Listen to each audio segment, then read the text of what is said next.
거기 이제 웨스트민스터 신앙고백서에 나와 있는 그 교리를 잠깐 참 하나님을 예배하는 최선의 방법은 하나님 자신에 의해 제정되었고 그분의 계시하신 뜻에 의해 제한되었으므로 사람의 상상이나 고안이나 또 사단의 지시에 따라 어떤 가견적 예배 대상 앞에 혹은 성경에서 말씀하지 않는 방법으로 예배를 드리면 안 된다. 그러니까 지금 웨스터민스터는 이제 칼빈의 그 주장을 굉장히 따르는 거예요. 루터는 굳이 뭐 성경에서 거론하지 않았으면 좀 자유롭게 예배를 우리가 할 수 있다. 그러나 칼빈은 성경에서 지시하지 않은 것은 절대로, 그러니까 성경에 근거하지 않은 것, 성경에서 다루지 않은 것을 우리가 예배 속에 첨가할 수 없다. 칼빈은 좀 엄격한 주장을 하게 돼요. 그래서 하나님은 인간적으로 고안된 예배를 원치 않는다. 자, 인간적인 고안물. 이게 참 우리가 이제 예배 순서라고 하는 게 사실 성경에 뭐 예배 순서가 뭐 이렇게 하라 이제 이렇게 정해진 건 없는데 이제 전체적으로 우리가 이제 예배라고 하는 것이 결국은 우리가 사람이 구원받은 하나님의 자녀들이 하나님에게 올리는 게 예배란 말이에요. 그렇다면 그 관점에서 우리가 이제 예배라고 하는 것을 어떻게 하면은 합당한, 즉 하나님 보시기에 합당한 예배가 될까? 그런 것들을 우리가 이제 토대를 마련하는 것입니다. 자, 그 하반자 하나님에 대한 교리, 창조주와 피조물 간의 관계, 계시의 개념, 도덕법에 바뀌지 않은 특성, 믿음의 본질, 신중성에 대한 교리, 그다음에 교회 권위, 그러니까 다양한 이런 토대에 의해서 우리가 예배를 참 결정해 보자. 그러니까 예배를 좀 더 신중하게 살펴보자. 그래서 지금 여기 보면 기본적인 실체라 해가지고 이제 우리가 여기서 첫 번째 하나님의 본성, 그 다음에 이제 두 번째가 뭡니까? 창조물과 피조물 간의 구분, 그 다음에 계시의 특성, 그 다음에 이제 이렇게 쭉 이제 나와요. 이게 굉장히 참 중요해. 하나하나가 아주 참 우리 개혁교회 그 예배를 드리는 사람들에게 있어서 이 성경적 지침을 따르는 이 예배 요 챕터는 아주 참 구체적이고 그다음에 이제 신학적인 토대를 말해주는 거예요. 그러니까 이런 것을 배운다면은 예배를 그렇게 그냥 함부로 그냥 지멋대로 막 인간적인 쇼의 개념으로 그렇게 이제 보지를 않겠죠. 자, 우선 무엇보다도 역시 제일 중요한 것은 하나님의 본성. 우리가 자 여러분 예배를 드리는 사람은 자기가 누구에게 예배를 드리는지를 알아야 돼요. 예배를 드리는 사람이 자기가 예배를 드리는 그 대상을 모른다는 것은 그거는 말이 안 되는 거예요. 그건 진짜 너무 그건 말이 안 되는 일이고 그건 사실 기본이 안 돼 있는 거예요. 기본이. 더군다나 우리가 우상의 종교들은 그렇다 쳐요. 우상의 종교들이야 뭐 당연한 거예요.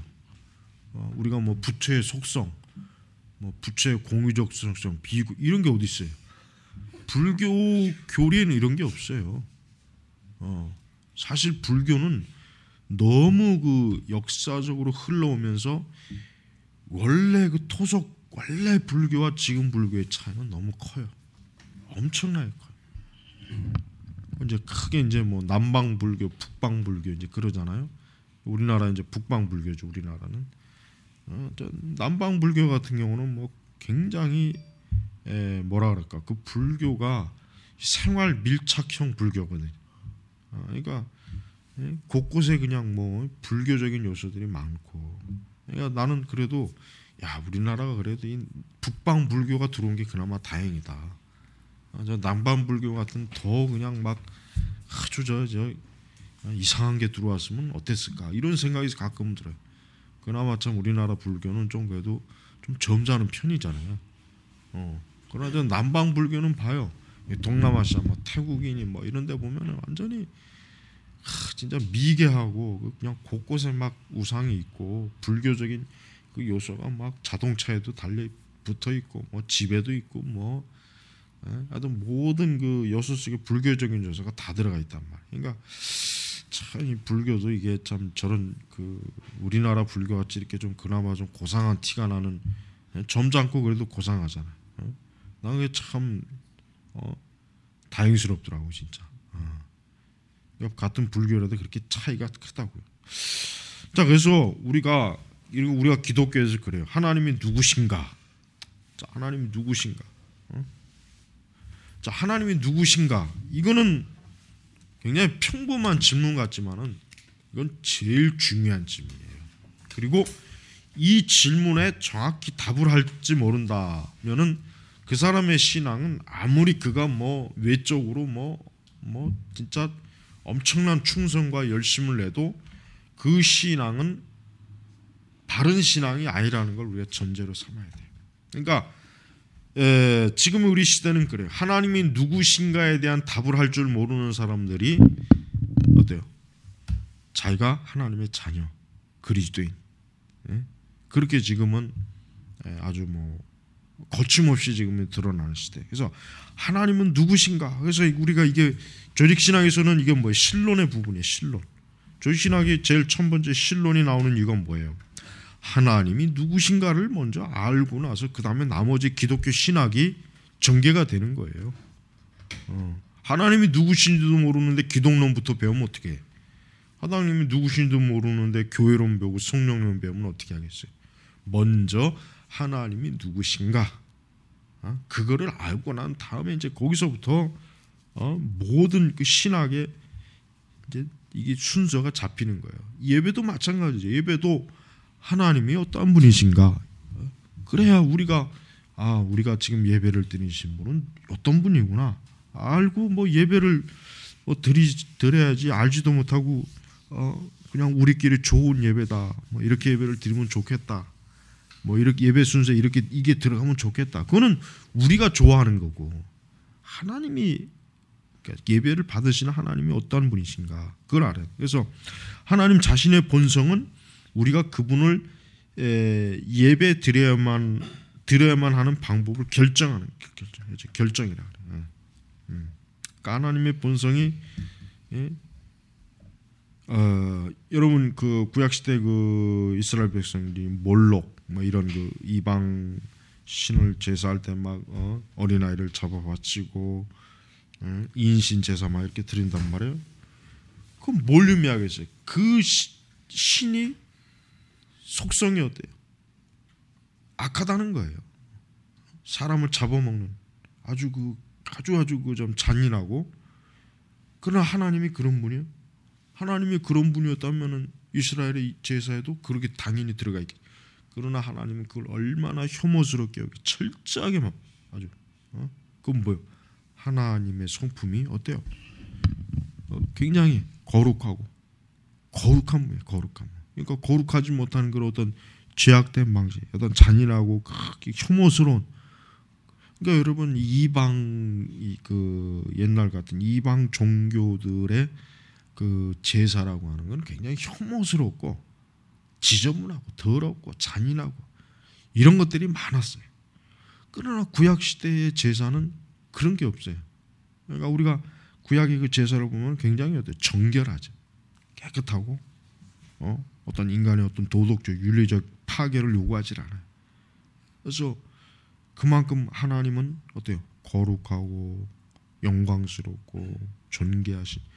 바로 이게 지금 벌써 제사를 드리는 데서 다 나와 있잖아요. 드러났잖아요. 그러니까 우리가 오늘 우리 시대 그 예배가 왜 이렇게 퇴폐적이 되었느냐? 그거는 예배 드리는 사람이 퇴폐적이 되었기 때문에 그런 거예요. 다른 게 없어요. 예배 드리는 사람들이 퇴폐적으로 되었기 때문에 예배 방식이 그렇게 변한 거예요. 그리고 뭐예요? 하나님이 어떠한 분인지 모르니까 그들이 그렇게 지멋대로 예배를 드리는 거예요. 여러분 우리가 하나님께 예배 드릴 때 우리는 그것이 하나님께 예배 드리는 웃음거리가 된다거나 놀림거리가 된다거나 비웃음거리가 된다거나 그러면 안 되죠. 그렇죠? 근데 여러분 한번 생각해 보세요. 우리가 이제 교회에서 예를 들면 이제 그래 우리가 이제 경건하게 우리 개혁주의 예배 방식파 시편 찬송을 부르고 또 기도를 하고 목사가 어떤 설교를 이런 것 자체가 이런 걸 가지고 세상 사람들이 비웃고 놀릴 만한 대상은 안 돼요. 그렇죠? 근데 예배 시간에 막 주여 삼창하고 방언하고 뭐 더 나쁘면 막 뭐 입에 거품 물고 막 쓰러지고 웃고 동물 소리 내고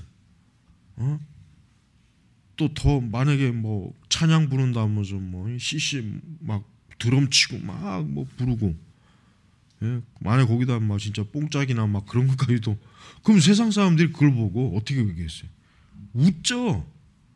굉장히 아니 세상 사람들이 볼 때도 그런 예배를 드릴 때 기독교를 웃음거리로 안 보겠어요? 예? 왜 웃음거리로 보겠냐 이거. 재밌으니까 재미있고 그냥 자기들의 말초신경을 자극하는 그런 것들 뭔가 신성함이 안 보이니까 뭔가 신성하고 뭔가 좀 엄숙하고 진짜 그 종교적인 어떤 신비와 어떤 거룩감 이게 안 보이니까 웃는 거예요 세상 사람들이.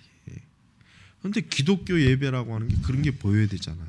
거기에 비해서 여러분 천주교의 미사를 봐요.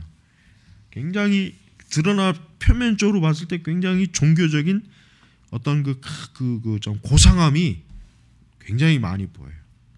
여자들은 머리 흰 보자기 뒤집어 씌고 있고 신부들은 화려한 천주교 예복을 입고 있고 아주 딱 정해진 규격된 어떤 예배 순서에 의해서 아주 체계적으로 그러니까 세상 사람들은 그런 걸 보면서 뭔가 좀 가톨릭은 좀 고상하구나 뭔가 좀 신에 대한 뭔가 그게 딱 있는데 개신교는 그게 아니에요. 여러분 목사들이 뭐 청바지 입고 넥타이 뭐 프로헤치고 그건 미친 놈들이지 그거는. 여러분 세상에 어떤 종교가 그 종교의 의식을 이끄는 사람이 옷을 막 입는 종교가 어디 있어요? 유교도 철저하게 유교봐야 지금도 성균관에 옛날 갓 쓰고 도포 입고 그냥 그 몇백 년 전에 옷차림을 지금도 하잖아요. 천주교 교황이나 사제들 봐요. 그 예복을 딱 입고 그게 종교의 권위를 나타내는 거예요. 그게. 근데 개신교 목사라는 놈들이 청바지에다 가벼운 티셔츠 입고 뭐 가서 강단에서 설교한다고 거짓거리 하니 그게 세상 사람들이 볼 때는 자기들의 종교를 아주 천박하게 보여주는 대표적인 방법이에요. 목사라는 놈이 또 복음 전한다고 뽕짝으로 노래를 부르는 세상이니 이게 여러분 이게 지금 이걸 한번 이게 진짜 이게 딱 생각 이게 볼 때 웃기지 않냐. 이게 그런 게 왜 그러냐면은 기독교인들이 자기들 안에서만이 보는 그 시각만 갖고 있기 때문에 그런 거예요. 바깥에서 기독교를 바라보는 시각을 한 번도 이 사람들이 생각해 본 일이 없어. 그러니까 불신앙자들이 진짜 어떻게 볼 거에 대한 봤을 때 이런 생각이 아예 없는 거예요. 그냥 자기들끼리 보니까 편한 거예요. 목사가 저렇게 그러니까 그거는 기독교라고 하는 테두리 안에서 보니까 편안하고 재미있고 뭐 별 부담 없고 그러나 바깥에서 진짜 교회를 모르고 성경을 모르고 하나님을 모르는 사람들 또 심지어는 교회 적대적인 사람들이 그런 모습으로 봤을 때 어때요? 굉장히 교회가 저질적인 게 천박하고 가볍고 문화도 없고 그러니까 그런 모습과 그 불교와 그 천주교의 어떤 종교적인 어떤 뭐랄까 좀 그들 나름대로의 그런 참 규격화가 되고 아주 그냥 잘 짜여진 옷차림들 비교해 볼 때 어느 게 사람들로부터 신뢰감을 주겠어요? 어느 게 신뢰감을 못 줘요. 개신교는 지금 모든 면에서 신뢰감을 못 주는 짓을 하고 있어요. 그러니까 이게 우리가 이런 것들을 볼 때 이게 하나님이 누구신가라고 하는 것부터가 우리가 철저하게 배우지 않으면은 어때요? 결국은 그런 예배 요소 속에서도 하나님을 알지 못하고 그냥 마구잡이로 예배에 참여하면 된다. 예배가 되면 드리면 된다. 이렇게 되는 거예요. 자, 그래서 우리 보면 계속 봅니다. 신명기 4장 15, 19절에 있는 예배에서 형상을 만들지 말라는 이 십계명의 두 번째 계명은 이스라엘이 하나님의 형상을 보지 못한 것에 토대를 두고 있는 것이 분명하다. 그렇죠. 하나님은 단 한 번도 이스라엘 누구든 간에 하나님의 모습을 보여준 적이 없어요. 왜? 사람이 하나님의 모습을 보고는 살 자가 없으니까. 모세도 못 봤죠. 모세도. 이것은 또한 하나님의 존재 본질의 그 토대를 두고 있음이 당연하다. 또한 이것은 예수님이 요한복음 4장 24절에 말한 대로 하나님은 영이시니 예배하는 자가 신령과 진정으로 예배할지니라. 자, 신령과 진정으로 예배하는 것이 무엇을 의미하든지 간에 예수님은 하나님이 영이시다 하는 개념. 그래, 하나님 영이시다. 그러니까 하나님은 영이라고 하는 건 뭐예요? 보이지 않는 개념이거든요. 영을 어떻게 봅니까? 그러니까 예수님께서 우선 하나님이 영이시다라고 하는 전제를 달아놓고 그 다음에 이제 신령과 진정으로 예배드리라 이건데, 그래서 우리는 우리의 예배가 결국은 보이지 않는 하나님, 영이신 하나님에게 드리는 그 예배라고 하는 것을 우리가 여기서 알 수가 있어요.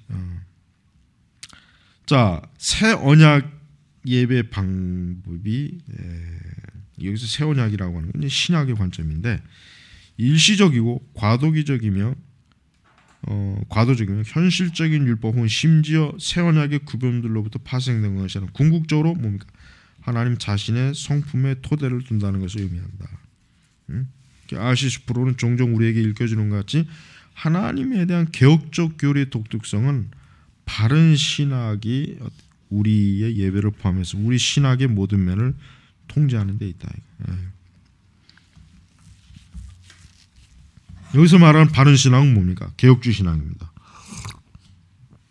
여기서 말하는 바른 신학은 스포르인이 말하는 것은 개혁주의 신학을 말합니다. 자, 이와 유사하게 하나님 은총의 주된 수단의 장소로서 공동 예배는 우리가 하나님과 가지는 특별한 지상적인 교제의 수단으로 뿐만 아니라 하나님에 대한 지식에 있어서 그분의 교회를 자라게 하고 교화하기 위해 하나님이 선택하신 수단이다. 따라서 규정적 원리는 하나님의 성품의 토대를 두고 있는 것이 단순히 시내산의 언약의 특성을 그 토대로 두고 있는 것은 아니다. 그러니까 신약교회는 구약의 어떤 율법의 모형, 율법의 어떤 그 형식을 따르는 것이 아니고 뭡니까? 이제 우리 신약 새 언약의 관점에서는 우리는 이제 뭐예요? 하나님의 성품의 토대를 두고 있는 것이다. 그런 것입니다. 예. 자, 여기서 이제 공동 예배라는 건 회중 예배. 여기서 그냥 공동 예배라고 이렇게 번역했는데 공동 예배란 말보다는 회중 예배가 훨씬 더 정확한 예배. 그러니까 하나님의 백성들이 회중들이 다 함께 모여서 드린 예배. 그러니까 회중 예배가 더 좋은 용어입니다. 그래서 출애굽기 20장 4절 6절 보면 만약에 당신이 형상을 사용해서 하나님을 예배한다면 그것은 하나님을 바라보는 관점을 바꾸게 된다. 뭐 형상이 이제 중세 시대에도 논쟁이 있었어요. 중세 시대에도 형상이 예배에 도움이 되느냐 안 되느냐. 근데 결론은 도움이 된다. 왜냐? 일반 민중들이 글자도 모르고 이렇게 또 성경도 없고 성경을 읽을 수도 없고 하니까 형상을 이렇게 만들어 놓으면은 분명히 저들의 신앙에 큰 도움이 될 거다. 이제 결론은 이렇게 냈어요. 자, 그러나 우리 개신교 종교교육자들은 그 형상을 무가치하고 오히려 뭐예요? 참되신 하나님의 본성과 하나님의 본질을 오해케 하는 그 회방을 바로 형상이 한다는 것입니다. 형상. 그래서 우리가 우리의 예배가 이렇게 철저하게 하나님 말씀에 의해서 잘 길들여지고 잘 규정된 그런 예배가 되어야 됩니다. 자, 우리가 전생에 걸쳐 이루어진 예배는 우리의 공동 예배에 영향을 미치고 있음이 분명하다. 전생에 걸쳐 이루어지는 예배. 자, 그래서 예배라고 하는 것은 우리로 하여금 하나님을 알게 되는, 하나님을 거룩하게 경건하게 예배를 통해서 하나님과 함께하는 그런 예배가 되는 거예요. 그러니까 예배는 영적인 가치가 있는 것입니다. 예배라고 하는 것은 단순히 뭐예요? 예배는 그냥 사람들이 모여서 한 자리에서 그저 같은 찬송을 부르고 같은 설교를 듣는 것이 아니라 그것은 뭐예요? 하나님의 임재가 있어. 분명히 하나님의 임재가 있고, 우리 성도들은 하나님의 임재에 대한 나름대로의 어떤 영적인 체험, 그러니까 어떤 신령하고, 즉 주께서 나와 함께 임재하신다고 하는 이 거룩한, 이 특별한 어떤 감정이라든가 지식이라든가 이런 부분에 있어서 좀 우리가 은혜를 입는 것을 알아야 됩니다. 자, 112 공동 예배 가운데 이루어지는 교회의 교화를 위한 하나님의 하나님에 약속된 은혜의 수단 아래 있는 교회, 특별히 지역 교회들에서 이제 즉 말씀, 자, 성경을 읽고 전하며 노래하는 것. 여기서 노래한다는 것은 말씀을 노래한다는 것은 시편 찬송을 의미해도 돼요. 다른 것은 말씀을 노래한다고 보기는 좀 어려워요. 전통적 찬송가, 복음성가는 아예 그건 거론할 가치도 없고. 자, 기도, 성경의 약속들을 간구하고 성경에 하나님께 경배하고 죄를 고백하고 성도들을 위해 도구하기. 기도가 이제 이렇게 들어가죠. 성례, 성경의 약속들에 대한 하나님의 지정하신 만져서 알 수 있는 확증하는 표지, 이런 것으로 이제 하나님을 알게 되는 거예요. 자, 이런 정황은 하나님에 대한 지식에 있어서 자라는 데 필요한 기독교적 제자도의 계시며 참 관계적인 모든 국면을 모든 것을 말해준다. 결과적으로 참 예배의 방법은 참되신 한 분 하나님의 은총과 지식 안에서 우리가 잘하는데 너무나 중요한 것이다. 예배의 방법은 참되신 한 분 하나님에 대해 우리가 제공하기 때문에 종종 우리는 우리가 예배하는 것과 같이 된다는 격언을 듣게 되는데 동의한다. 그래서 예배에 대한 개혁적인 이해는 우리는 우리가 예배하는 방법과 같이 된다. 그러니까 이게 참 중요한 말이에요. 짧은 말이지만 예배하는 방법과 같이 된다. 자, 예배가 천박하고 천하면은 우리의 신앙도 어때요? 천박하고 천한 거예요.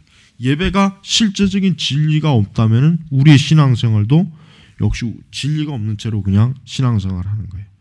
예배가 하나님의 그 영광을 드러내지 못한다면 우리의 삶도 하나님께 영광을 드러내기 어려운 지금 삶을 살고 있는 거예요. 이렇게 우리는 하나님의 본성, 하나님의 그 영광스러움, 거룩함, 하나님의 그 존귀함 등 이런 것들이 결국 예배하는 사람의 고스란히 영향이 오요. 반대로 어때요? 우리가 어때요? 자칫하면 예배가 천박해지고 가벼워지기 때문에 우리의 신앙이 어때요? 역시 그와 똑같이 될 수도 있다는 거예요. 그러니까 예배가 사실은 정말 우리 신앙에서 가장 절대적인 겁니다. 그러니까 예배라고 하는 게 정말 지금 시대 성도들은 예배를 한창 여기지만 사실 예배만큼 우리 기독교를 좀 번성케 하는데 기독교를 올바로 세우는데 쓰임 받은 것은 없어요. 예배는 그래서 언제나 또 심지어 우리가 이제 하나님 나라에 가서도 예배는 어때요? 예배는 계속 드려지는 거예요. 예배는 절대 예배가 사라지는 게 아니에요. 예배는 사라지지 않습니다. 예배 하나님의 백성들이 하나님께 드린 예배는 사라지지가 않아요. 자, 이제 창조물과 피조물과의 구분. 그렇죠. 이 창조물과 피조물과의 구분은 이거 전제가 뭐가 있어야 되냐면은 우선 창조주 하나님에 대한 믿음이 있어야 돼요. 사람들이 우리 성도들은 예배를 귀하게 여기는데 왜 세상 사람들은 예배를 왜 이렇게 자기하고는 전혀 상관없는 거 얘기할까? 왜 그렇습니까? 창조주 하나님을 모르기 때문에 그래요. 그러니까 저들이 지금 이 땅에다 발을 딛고 공기를 마시고 산을 가고 바다를 가고 여기서 먹고 사는 이 모든 것을 제공하시는 분이 하나님이거든요. 그게 바로 뭐예요? 창조주 하나님을 말해주는 거예요. 근데 그 하나님을 모르면은 내 자신이 피조물이라는 것도 모르는 거예요.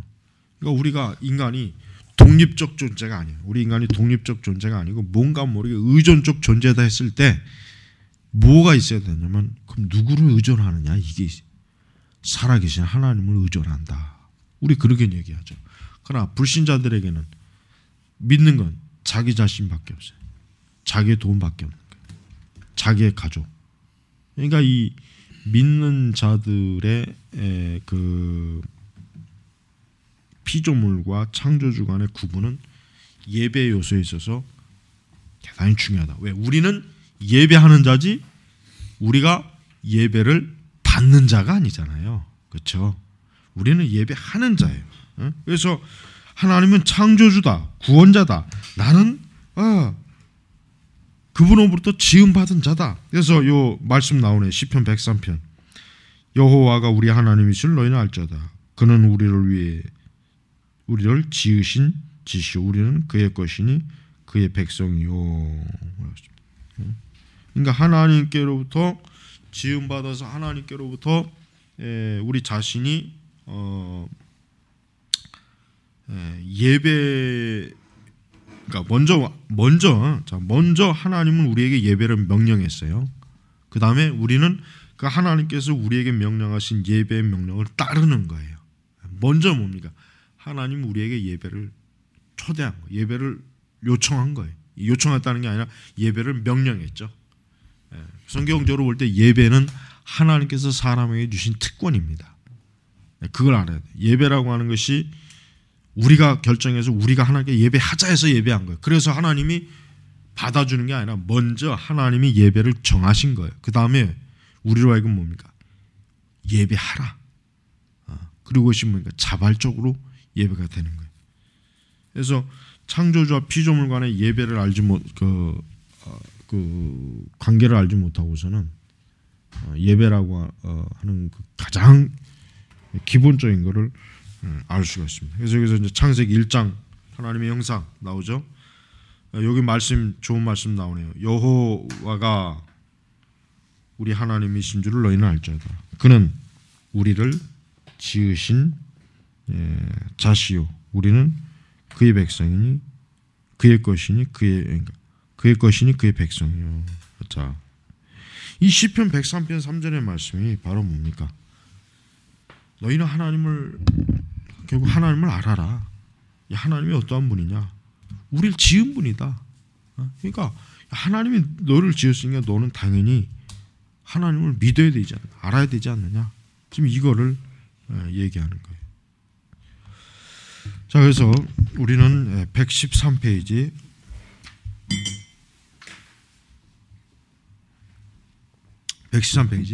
하나님 그분의 도덕성뿐만 아니라 그분의 장엄한 거룩성이 우리에게 두드러진다. 하나님은 거룩하시고 영광스러운 분이죠. 그 중에서도 이제 하나님의 거룩성이야말로 성경에서 가장 많이 나타나는 개념이에요. 제일 많이 나타나는 게 이 하나님의 거룩성이라 봐도 사실은 틀림없습니다. 그러니까 이 하나님께서는 지금 천사들마저도 자기의 의가 아니라 하나님께로 받은 부여받은 의가 참으로 천사들에게는 굉장히 어떻게 보면 어둡게 그러니까 충분히 보이는 게 아니에요. 충분히. 그러니까 하나님께로부터 우리가 이 예배 요청을 받았다는 것은 그만큼 우리는 영광스러운 하나님의 거룩에 참여하는 것이거든요. 세상 그 어떤 것으로도 하나님의 거룩을 깨달을 수도 없고 사실 알 수도 없어요. 하나님 얼마나 거룩하신지.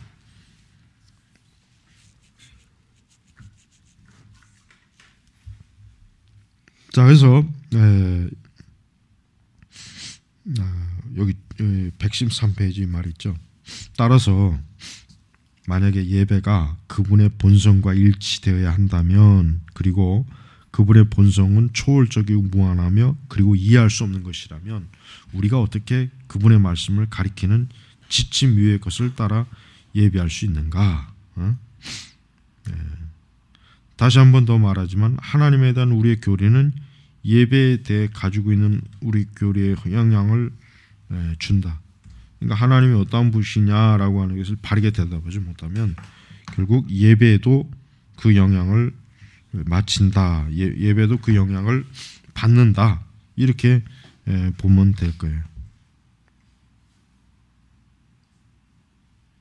또한 하나님의 말씀, 하나님 말씀 속에서 하나님은 우리에게 무엇을 해야 될 것을 말씀해 주시. 그러니까 예배라고 하는 거 그냥 단순히 하나님의 감동에서 그냥 가만히 쳐다보고 있고 예배 장소나 차지하는 게 아니라 그 하나님이 나에게 무엇을 말씀할 것인가.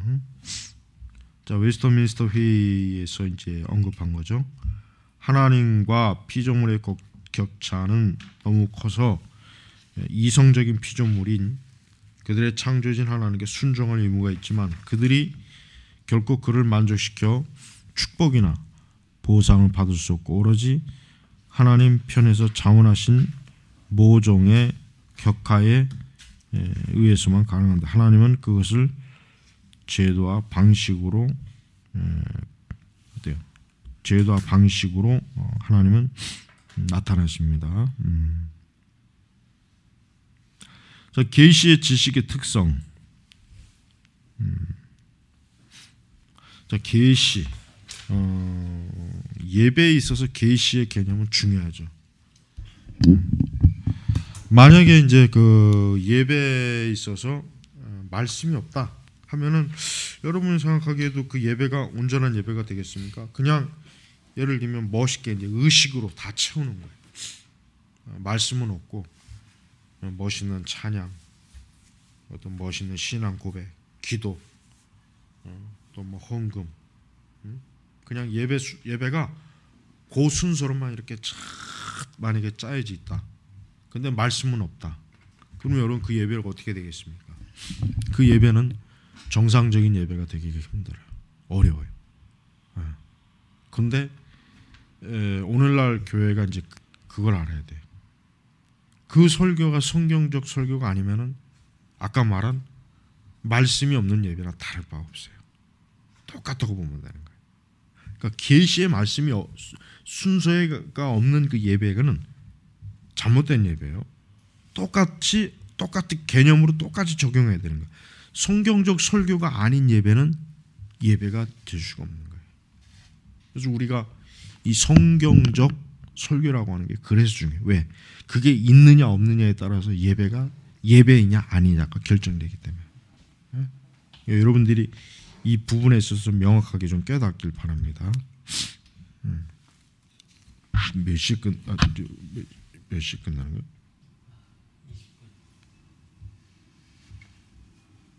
쉬는 시간이지.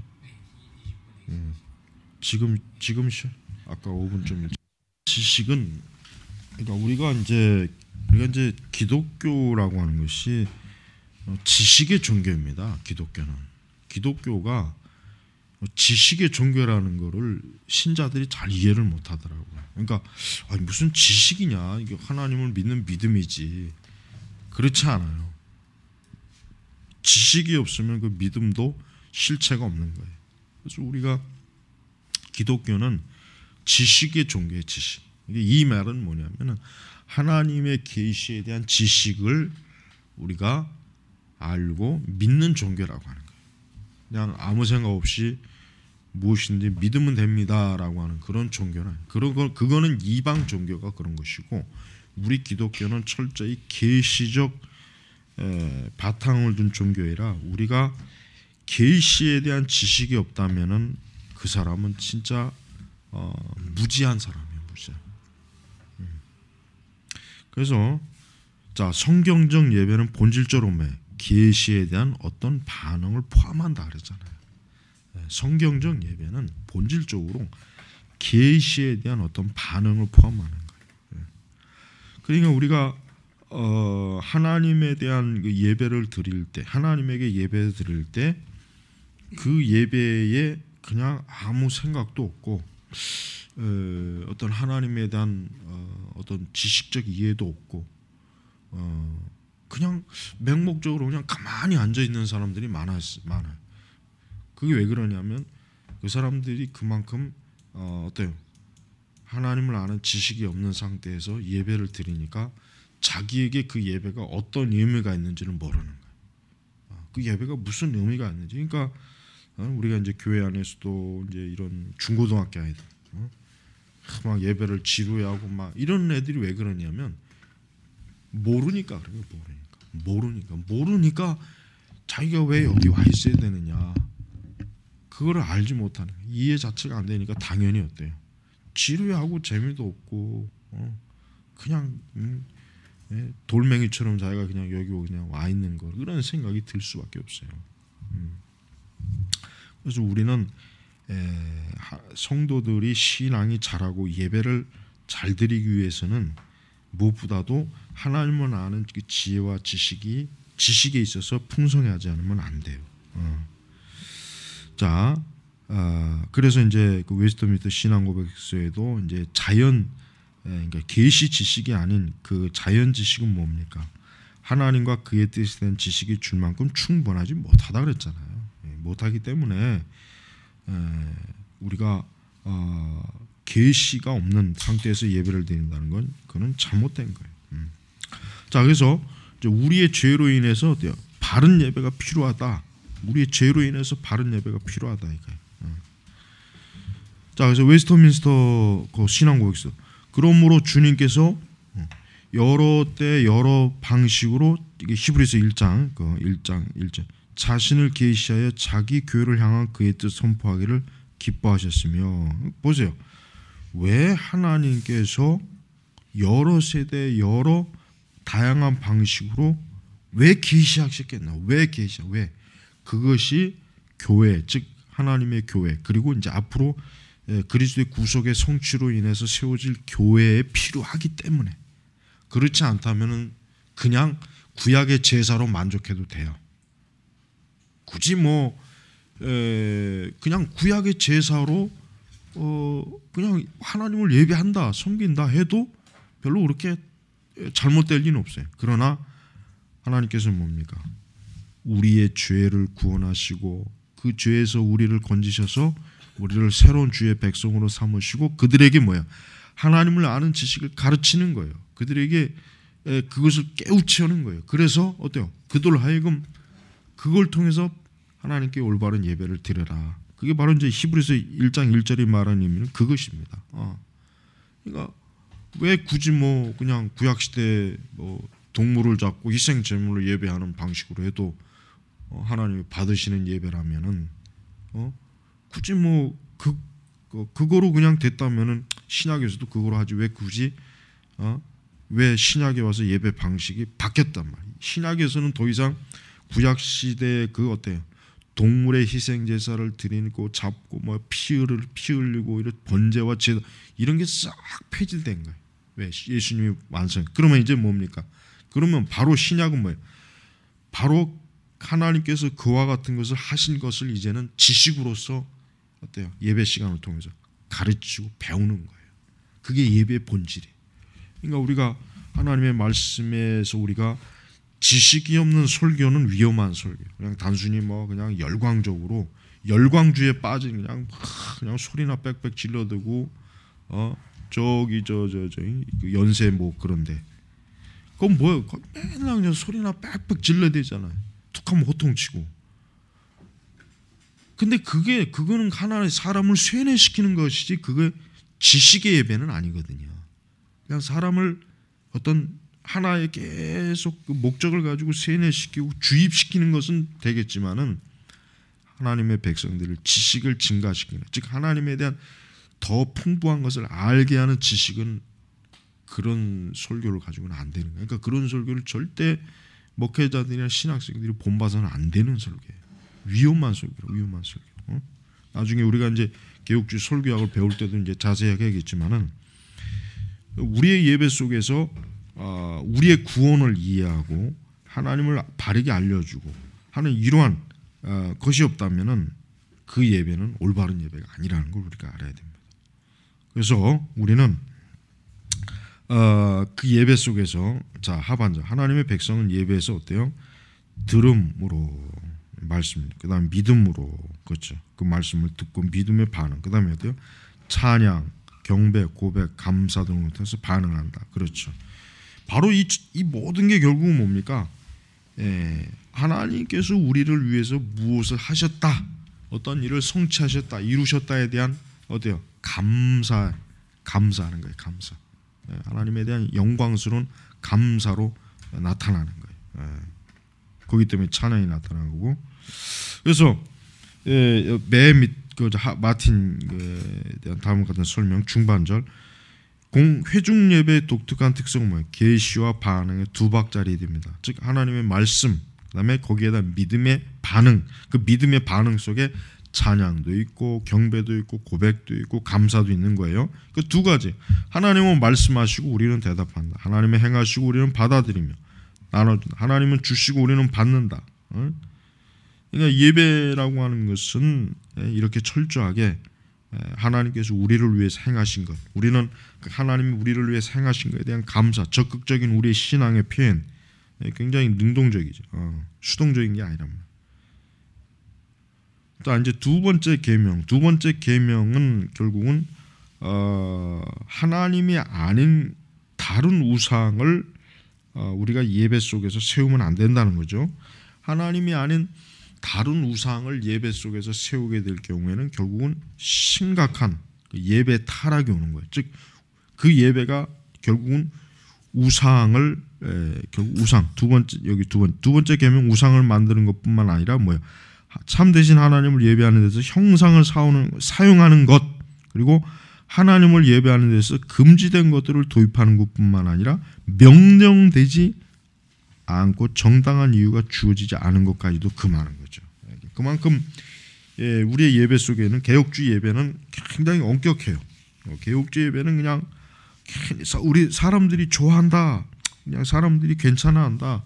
이 순서 집어넣으면 좋겠다. 이 순서가 좀 빼버리면 좋겠다. 뭐 이런 차원이 아니라 그것이 정말 하나님 앞에 합당한 예배냐, 자칫 우상이 들어오는 것이 아니냐, 뭐 자칫 또 잘못해가지고 또 어떤 하나님 앞에 드리는 예배 자체가 문제가 있는 것이 좀 혹시라도 또 예배 어떤 불경스러운 것이 들어온 것이 아닌가, 이제 그런 것도 우리가 철저하게 어때요? 살펴보는 게 되는 거예요.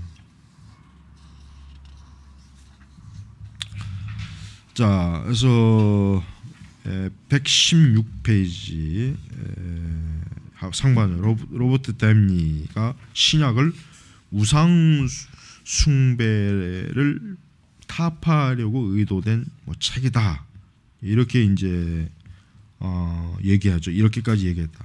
그렇지만 정말로 신약은 우상 숭배에 대한 구약의 비판을 더 확장시킨 내용을 적용합니다.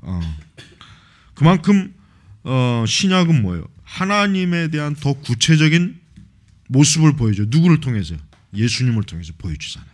그러니까 신약의 성도들은 구약 성도들보다 훨씬 더 예배 실체 대신 그 예배 경배를 받으시는 분을 더 분명하게 알 수 있어요. 구약보다 훨씬 더 분명합니다. 그래서 우리가 첫째는 우리가 십계명을 두 가지 본질로 나누죠. 첫째 하나님에 대해서, 두 번째는 도덕적 규범, 사람에 대해서.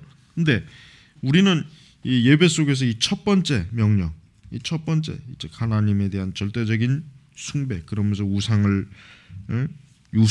숭배적인 예배 요소를 피하는 거, 이게 바로 뭡니까?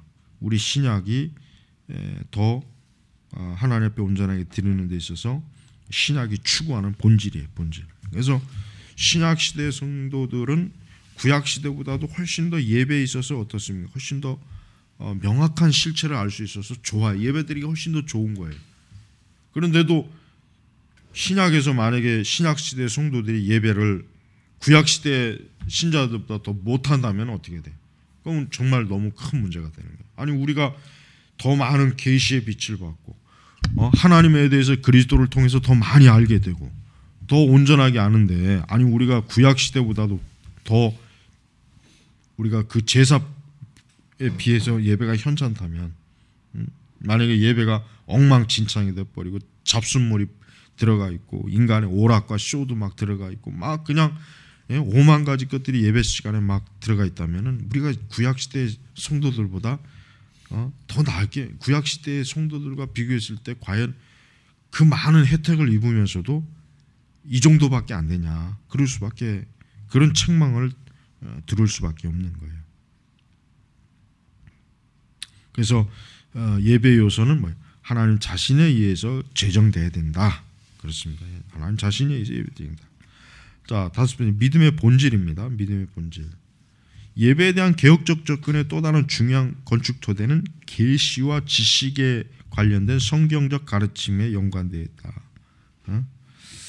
그래서 믿음은 참된 예배의 가장 뭐예요? 본질적인 것이다. 중요하고 본질적인 거다.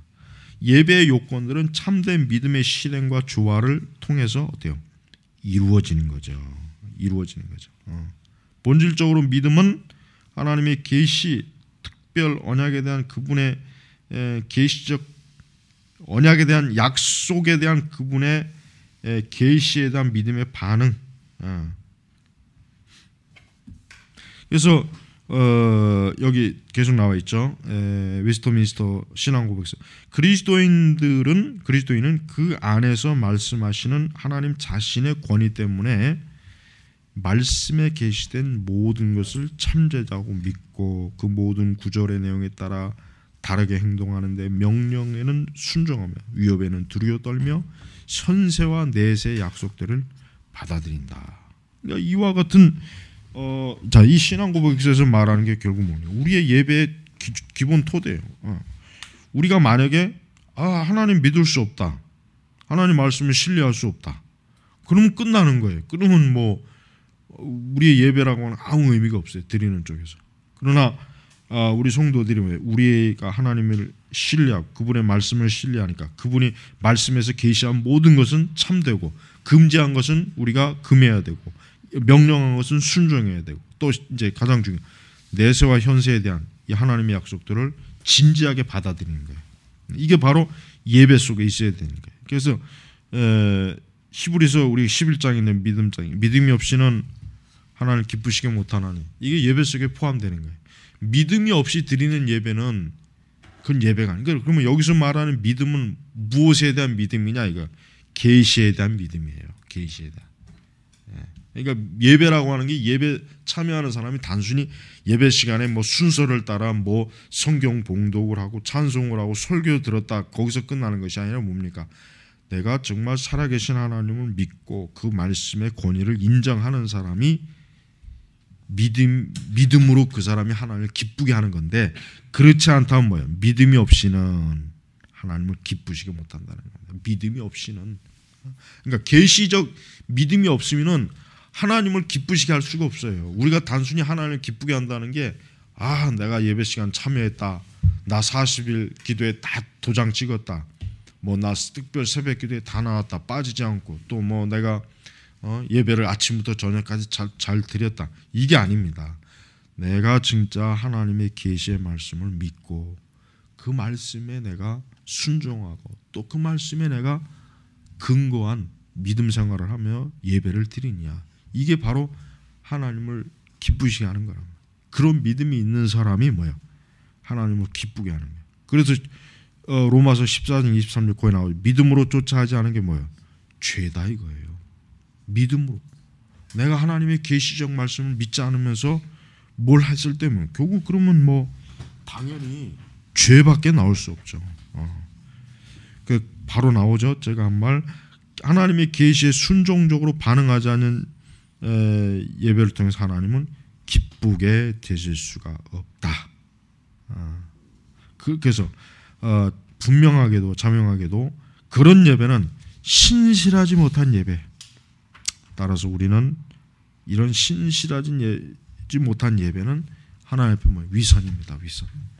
그러니까 성도들이 자기 자신이 정말 하나님 앞에 얼마나 신실하고 정직하고 온전한 예배를 드리느냐 했을 때 그들이 뭘 성찰을 해야 되느냐?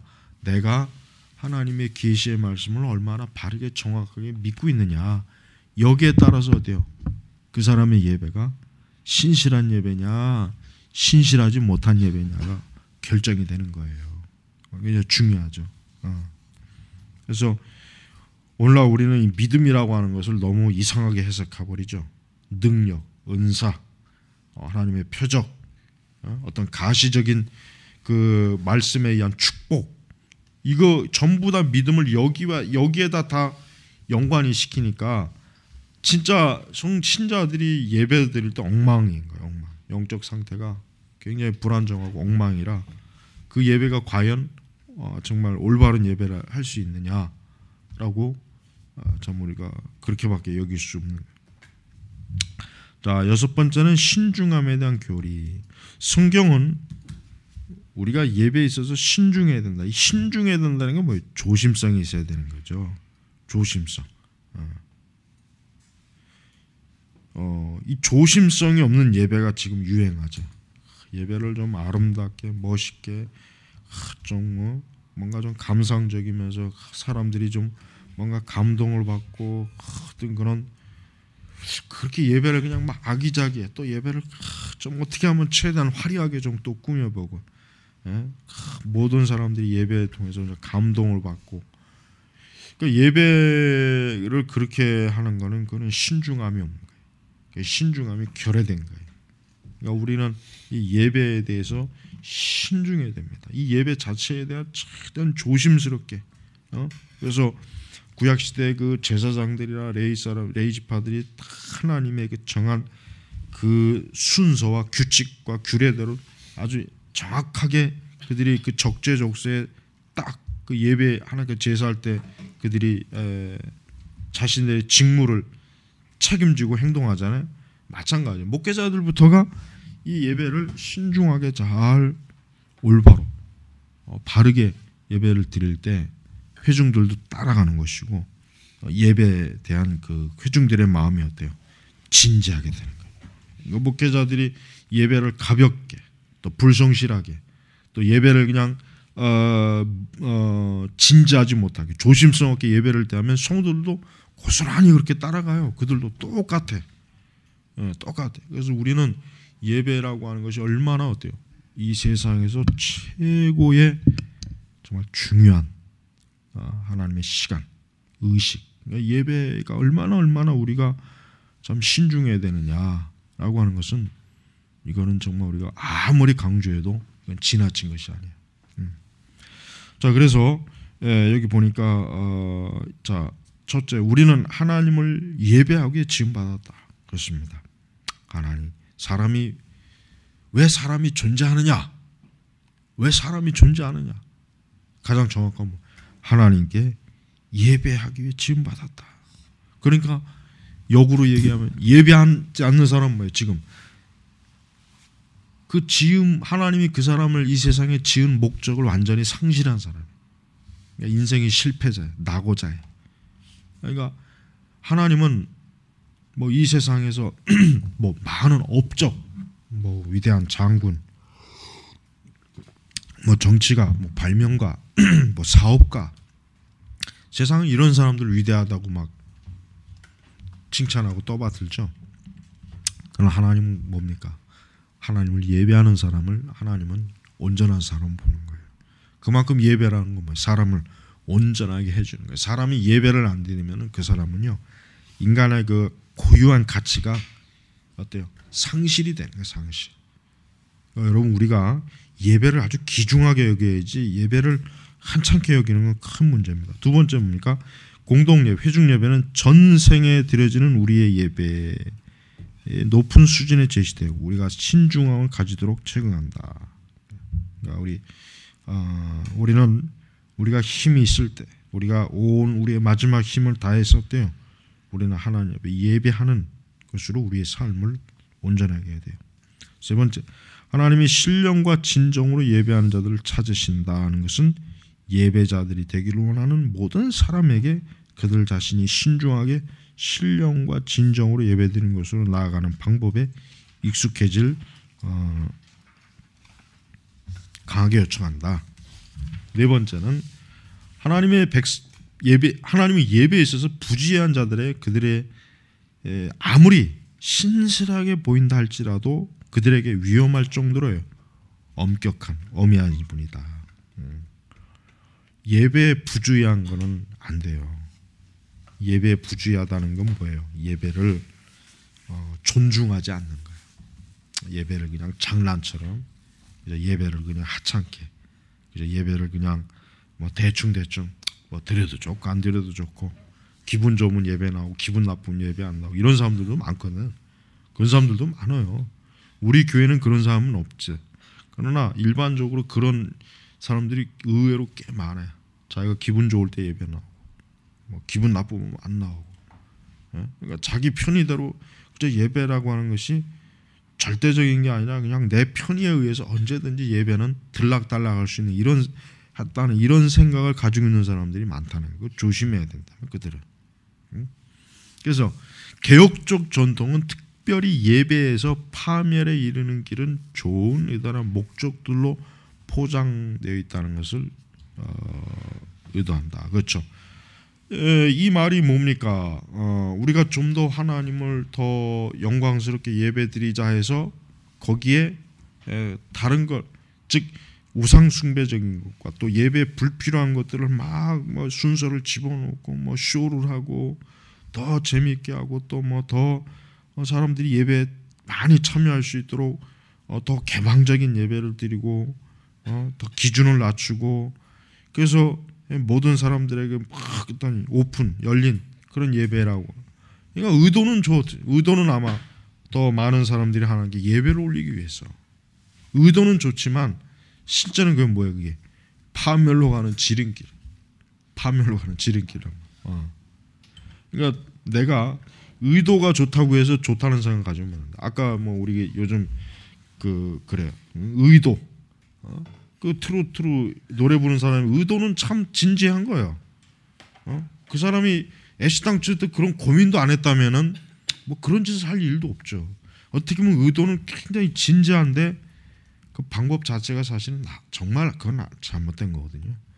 그들이 무슨 말로 뭐 변증을 하고 개변으로 떠들어야 돼도 그건 잘못된 거예요. 그러니까 지금 사람들이 이게 문제예요. 그러니까 의도가 좋았다. 그 중심이 그래도 좋지 않냐. 그 생각이 그래도 참 하나님 기뻐하는 게 아니냐. 그러니까 거기에 완전히 몰입이 된 거예요. 하지만은 그런 식으로 하면 안 되죠. 우리가 구약성경에서 우사, 여러분 베레스 우사 봐요. 우사가 그 하나님의 그 성막, 그 성궤라고. 그게 이제 황소. 그게 사실은 황소가 날르면 안 되는 거거든. 레위인들이 이렇게 딱 그 말씀에 의한 대로 율법에 딱 규정해 놨잖아요. 그렇게 날랐다면은 그게 떨어질 일도 없지, 위험성도 없잖아요. 근데 이걸 황소 위에다가 얹어놨으니 당연히 흔들리고 당연히 떨어지는 게 당연하죠. 그러니까 우사가 그거를 탁 잡았잖아요. 그래서 하나님이 거기서 우사를 바로 쳤단 말이에요. 왜? 그거는 우사는 그걸 만지면 안 돼. 그거 만지면 안 되는 거란 말이에요. 감히 제사장 외에는, 레위 외에는. 근데 우사가 얼마나 의도가 좋아요. 하나님의 이 복궤가 떨어지려고 하니까 어떻게 돼요? 그냥 다가간 거란 말이에요. 똑같은 거예요. 하나님이 우사의 의도를 몰랐겠죠. 알죠. 그러나 왜요? 말씀에 불순종했단 말이에요. 그 복궤는 함부로 만지는 게 아니란 말이에요. 자, 오늘날에도 똑같아요. 뭔가 자기 나름대로 중심. 참 나는 그래도 하나님을 그러나 그렇다고 해서 그들이 심판을 면하는 건 아니에요. 이건 무서운 얘기예요. 성경에는 분명히 우리가 그런 신앙의 문제에 대해서 분별할 수 있는 그 말씀이 주어졌음에도 불구하고 사람들은 그걸 몰라요. 그 말씀을 모른다는 얘기예요. 안 본다는 얘기예요. 거기에 대한 제대로 된 설교도 못 들어봤다는 얘기예요.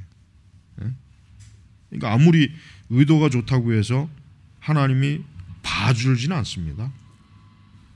오히려 좋은 의도 때문에 교회가 더 많이 타락하는 거예요. 좋은 의도가 자꾸 교회를 파괴시키는 거예요. 에큐메니카 운동도 마찬가지고 모든 교파들이 싸우지 않고 서로 연합해서 복음을 전하고 선교에 힘쓰면 얼마나 좋으냐. 의도는 좋지. 그러나 어때요? 그게 교회를 얼마나 심각하게 오염시키냔 말이에요. 그러니까 자기가 내가 좋은 의도가 있으니까 하나님이 인정하실 거야. 이 좋은 의도로 하나님이 내가 하는 일에 하나님이 축복하실 거야. 지금 이런 생각을 너무 많이 가지고 있어요, 사람들이. 그 좋은 의도가 결국은 하나님과 예배와 교회와 우리 이 사역을 더럽히는데 왜 그거를 이렇게 못 깨달으냐 이거 왜? 그러니까 목회자들부터가 이거를 좀 심각하게 알아야 돼, 심각하게. 그러니까 하나님의 이런 좋은 의도와 올바른 방법 이 두 가지가 같이 가야 되는 거예요. 자, 교회 2차적인 권위. 교회가 가진 권위의 2차적인 본질에 대한 성경의 가르침은 예배에서 교회의 자율권을 제한하며 규정적인 원리를 준수를 요구한다. 자, 우리는 교회 자체가 하나님에 의해서 통치된다는 걸 우리는 알아야 돼요. 교회는 근본적으로 세상에 의해서 교회가 통치되는 게 아니에요. 국가 교회는 그래서 비성경적인 거예요. 국가 교회가 왜 비성경적이냐? 국가라고 하는 하나의 그러니까 뭐라 그럴까? 그러니까 국가가 교회의 어떤 일에 개입한다는 것은 그런 교회가 국가에 종속되는 거란 말이에요. 하지만 성경에는 국가가 교회에 종속되어야 한다는 말씀이 한 구절도 없고 그런 신학적인 의미를 도출할 수 있는 곳이 없어요. 물론 구약은 신정 정치이기 때문에 구약은 어때요? 왕이 하나님의 율법을 준수해야 될 의무가 있어요. 왕 자체도. 근데 왕이 만약에 그 율법을 준수하지 않으면 어떻게 돼요? 우리가 구약 열왕기, 역대기 뭐 이렇게 구약의 역사서를 보면 알지만 왕이 하나님의 율법을 거스르면 하나님은 아주 완전 그것 때문에 그 왕뿐만 아니라 그 이스라엘에 그 얼마나 많은 어려운 전쟁이 일어나고 외부의 침입이 일어나서 고통을 당하잖아요.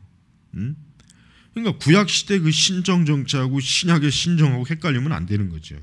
그러니까 신약 시대는 신정 정치라는 게 없어요. 바울 신학에서도 그렇고 성경 어디를 봐도 예수님 자신도 그랬고 교회는 국가의 종속이 되면 안 돼요. 그래서 항상 분리해야 돼. 분리해야 돼.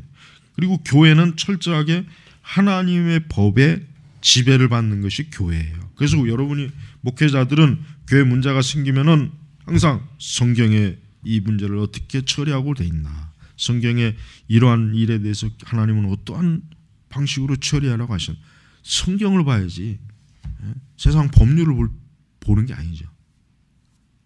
항상 교회라고 하는 것은 언제나 여기 교회의 모든 권위 그분으로부터 나온다. 교회의 권위는 하나님이에요. 예수님이에요.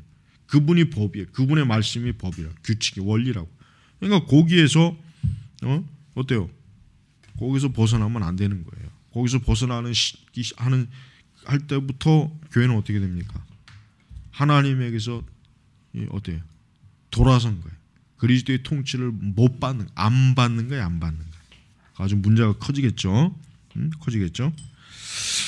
자, 그래서 교회의 그러니까 이것이 바로 교회는 이 세상의 왕이 다스리는 것이 아니라 교회는 하나님의 말씀, 그분 하나님의 권세, 권력, 하나님의 그 거룩한 말씀에 의해서 교회는 철저하게 다스림 받는 것이다. 그래서 하반절에 즉 교회는 말씀을 섬기며 교회의 왕의 뜻을 선포한다 그랬죠. 선포한다. 자, 제임스 베너만의 그리스도의 교회에서 다음과 같이 주장합니다. 교회는 일종의 기관이다. 부활하신 그리스도의 적극적인 명령에 의해서 제도화된, 그리고 그분의 명령에 대한 순종과 그분의 법령성에 참여를 요청하기에 그분의 위임된 기관이다. 근데 이 기관이 그냥 기관이라고 얘기하면 신적 기관이라고 해야 돼요. 더 정확하게. 조직신학에서 그러잖아요. 교회를 신적 기관이라고 그런단 말이에요. 그냥 기관이라고 하면 안 되죠. 교회는 일종의, 그냥 교회는 거룩한 신적 기관이다. 이렇게 표현하는 게 더 정확하죠. 예. 하나님께서 만드신 기관 중에 신적 기관은 교회밖에 없거든. 교회밖에 없어요, 세상에. 그래서 교회는 오직 그리스도가 모든 일에 있어서 주권자로서 119페이지 이 말 있죠. 그리스도가 교회의 예배 본질과 요소에 관해 자유재량권을 주시지 않았다는 건 놀라운 일이 아니다. 그러니까 예수님이 너희들 마음대로 해라. 교회가 마음대로 그저 너희들이 생각하는데 그냥 해봐라 한번, 이렇게 말씀하지 않았어요. 바울 신학에도 그런 게 없어요. 오직 뭡니까? 그리스도에 의해서 철저하게 교회가 아주 체계적으로 딱 잡혀 있는 거. 그리스도의 그 말씀과 명령에 조금이라도 벗어나지 않는 그런 교회의 어떤 본질적인 것을 지키는 것이 이 교회의 아주 중요한 근본 자리입니다. 자리. 여덟 번째는 그리스도인의 자유에 대한 교리. 자, 그리스도인의 자유에 대한 성경적 교리는 예배에 대한 우리의 교리이며 중요한 것이다. 그래서 웨스트민스터 신앙고백서 거기 좀 길지만 좀 보세요. 하나님만이 양심의 주가 된다. 이 하나님은 신앙이나 예배 문제에 있어서 말씀을 거스르거나 떠난 사람들의 교리와 계명에 매이지 않는 자유를 주셨다. 양심을 떠나서 이런 교리를 믿는 것이나 이런 계명을 따르는 것은 양심의 참 자유를 저버리는 것이니 맹종하는 신앙과 절대적이며 맹종하는 순종은 양심의 자유와 이성을 파괴하는 것이다. 자, 여러분, 우리가 참 하나님만이 양심의 주가 된다. 하나님만이. 그러니까 우리는 내 양심이 내가 주인이 아니라 하나님이 주인이시다. 그러니까 하나님께서 우리에게 주신 말씀을 의해서 내 양심도 판단이 받아야 되는 거예요. 하나님 말씀에 의해서 내 양심을 판단을 받아야 되는 거예요. 그리고 또 우리는 하나님께서 우리의 양심의 주가 되시니까 우리가 교리나 계명을 따르는 것도 뭐예요? 하나님께서 우리에게 주신 양심의 판단에 의해서 우리가 정당하게 하나님의 말씀과 계명을 따르고 순종하는 것이, 그냥 자기가 생각한 양심의 자유가 아니죠. 자기가 생각한 양심의 자유에 따라 내가 이것이다 저것이다 해서 맹목적으로 쫓는 것은 그건 온전치 못한 것이. 어떤 말씀과 계명을 따르더라도 이것이 하나님의 말씀이고 이것이 하나님이 정해준 법이다라고 하는 확고한 양심적인 양심의 어떤 분명한 분별과 원칙이 있어야 되는 거예요. 그런 거 없이 그저 맹목적인 것은 사실은 옳은 건 아니죠. 자, 규정적 원리는 예배에서 인간의 주도적인 견해로부터 믿는 자들의 자유를 안전하게 지켜주기 위함입니다.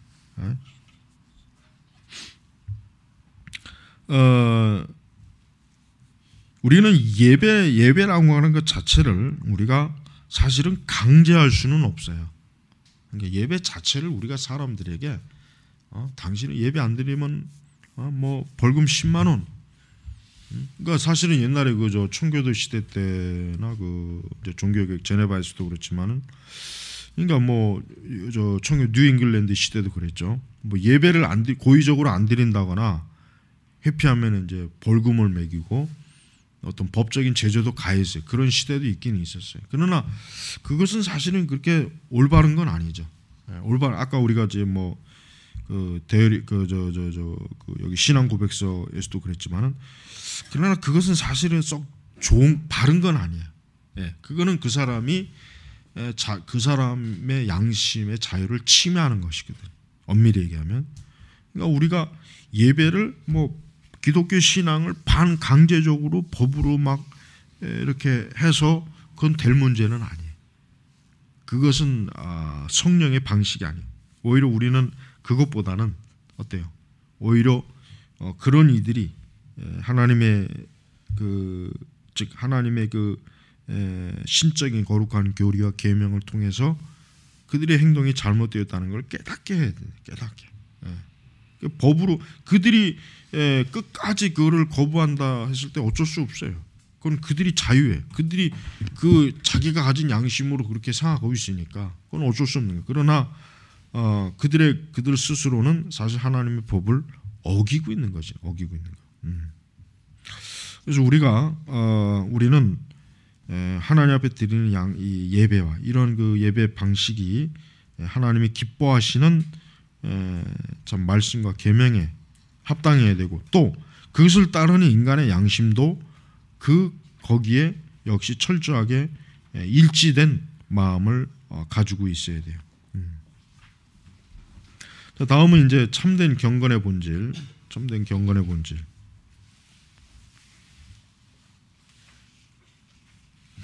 자, 하나님은 그분의 말씀하신 것을 정확하게 행하는 사람들과 함께 있는 즐거움과 기쁨을 거듭해서 표현하신다. 자, 그래요. 여러분, 우리 하나님은 인격적인 분이기 때문에 하나님 앞에 어떠한 사람은 기쁨을 줄 수 있고 어떠한 사람은 어때요? 하나님은 불쾌하게 할 수 있어요. 또 하나님 진노하게 할 수 있어요. 그러니까 우리가 하나님이 무조건 우리의 예배를 받아주신다라는 생각은 착각이에요. 정말 내가 순수하게 하나님 말씀 앞에 신실하게 또 우리의 양심이 하나님 앞에 합당하게 하나님께 예배 드릴 때 하나님은 참 기뻐하겠지만 그렇지 않으면은 우리의 그 예배는 어때요? 하나님이 오히려 미워하시는 그런 예배. 그래서 구약 시대에도 벌써 너희들이 아무리 뭐 재물을 나에게 갖다 놓고 뭐 해도 나는 너희들의 그 제사가 싫다. 구역질 난다. 그걸 걷어치워라. 하나님이 이스라엘에게도 그랬거든. 왜? 그들이 진정으로 하나님 앞에 참되게 어때요? 참되게 하나님의 그 거룩한 말씀에 순종하지도 않고 따르지도 않고 그런 자들이 뭐 양을 수천 마리 갖다 놓고 제사 드린다고 해서 내가 기뻐할 것이냐? 내가 그걸 좋아할 것 같으냐? 오히려 어때요? 오히려 하나님의 진노가 더 커질 것이다. 이런 그 하나님의 뜻을 이미 보여주셨단 말이에요. 자, 그래서 여기서 이제 또 중요한 건 만연하는 문화적인 그분들 위에 토대를 두고 있는 예배 관행을 세우는 거에 대해서 경고한다. 지금 이게 딱 정확히 지금 시대에 해당되는 거죠. 즉 우리 사회에 어떤 유행하는 막 문화적인 그 규범들 거기에 토대를 두고 예배 관행을 세워보는 거예요. 지금 시대 사람들이 노래를 좋아하니까 노래를 많이 부르는 예배를 만들어 보자. 영화를 좋아하니까 강단에다 스크린을 설치하고 영화를 보여주면서 설교를 해보자. 또 뭐 그 외에 뭐 엄청 많죠. 그러니까 이런 것들이 다 뭐예요? 이게 사실 하나님 기뻐하는 예배가 아니라 불경건한 예배. 불경건하고 더럽고 뭐라고 해서 하나님께서 자 거기 보십시오. 내가 너에게 명하는 이 모든 말을 너희는 지켜 행하고 그것에 가감하지 말지니라. 가감하지 말지니라. 하나님께서 그 신약 구약 성경에 보면은 모세에게 율법을 계시하시던 할 때 보면은 그 말씀 그대로 더하거나 붙이지 말고 하나님 말씀하신 그대로 실행하는 걸 하나님이 기뻐하셨어요. 우리 신자들이 하나님의 말씀을 철두철미하게 지켜야 한다는 그 인식이 우리 머릿속에 우리 마음속에 막 뿌리박고 있다면은 우리의 예배나 우리 교회 또 우리의 신앙이라고 하는 기독교라고 하는 게 얼마나 참 하나님 보시기에 온전하지 부실하지 않을 거 아니에요. 그래서 우리가 참된 예배를 하는 데 있어서 자 참된 경건은 우리가 예배를 표현하는 데 있어서 하나님 말씀에 대한 겸손한 순종 가운데서 나타난다. 참된 경건은 우리가 예배를 표현하는 데 있어서 하나님의 말씀에 대한 겸손한 순종, 그렇죠? 하나님의 말씀에 대한 겸손한 순종, 말씀을 따르지 아니하는 그런 거짓된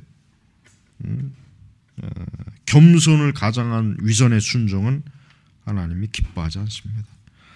지금 시대 교회가 아마 이 참된 경건이 본질이 상실된 예배가 저는 가득하지 않을까, 저는 그렇게 생각이 돼요. 왜? 오늘 우리 시대들은 자기 정말 하나님이 기뻐하시는 것이 무엇이냐를 이미 자기가 다 문화 속에서, 자기 그 말씀이 없는 세계관 속에서 이미 다 세워놓고 그걸 경건으로 포장을 해요. 경건으로 포장하는 건 하여튼 꼭 잊지 않고 하더라고요. 그래야 어쨌든 자기도 마음이 편하고 따라오는 사람도 속일 수 있으니까. 항상 그래 보면은 하나님이 나에게 이렇게 해주셨다, 하나님이 인도하셨다. 그러니까 그런 말 자체는 사실 경건을 드러내는 말이거든요. 그러나 그것은 그 속에 중심적 경건의 어떤 진짜 본질적인 건 없어요. 성경 말씀도 무시하고 자기 멋대로 가감하면서 무슨 하나님이 인도하셨다, 하나님이 함께 하셨다. 그러니까 이런 또 이런 식상한 소리가 참 듣기 싫은 거예요. 나도. 그러니까 우리는 이런 거에 대해서 특히 조심해야 됩니다.